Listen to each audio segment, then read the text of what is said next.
Yang paling banyak dikeluhin tentang scaper ketika bermain aquascape itu adalah lumut ataupun alga ya.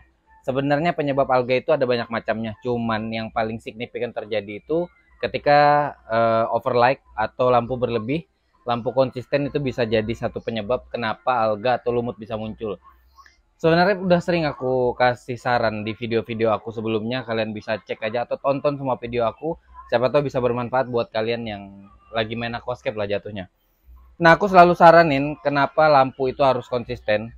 Kalau mau konsisten itu bisa gunain timer. Ini ada timer analog, timer yang paling simpel menurut aku, tapi ada juga jenis yang digital.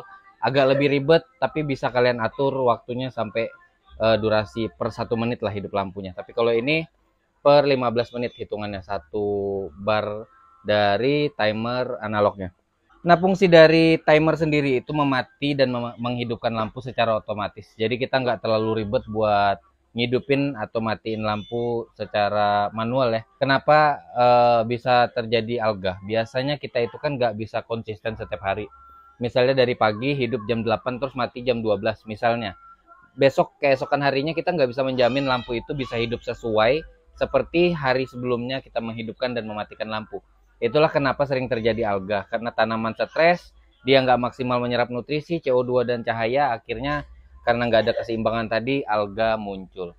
Makanya kenapa timer itu penting, konsistensi lampu mati dan hidupnya itu penting, durasi maksimal untuk aquascape yang paling bagus itu 6-8 jam aja cukup. Tapi yang biasa aku lakuin, di awal tanam itu hanya 6 jam, nggak lebih, hanya 6 jam. Ketika umurnya masuk 1 bulan dan tanaman sudah bisa maksimal seperti sekarang, ini sudah aku terapin lampu 8 jam per 1 hari. Konsisten ya, jadi hidupnya itu 8 jam full. Sedangkan CO2 untuk sekarang yang pakai tabung di belakang itu konsisten 2 jam sebelum lampu menyala, CO2-nya sudah mulai hidup. Kemudian setelah 2 jam CO2 hidup, lampunya baru menyala.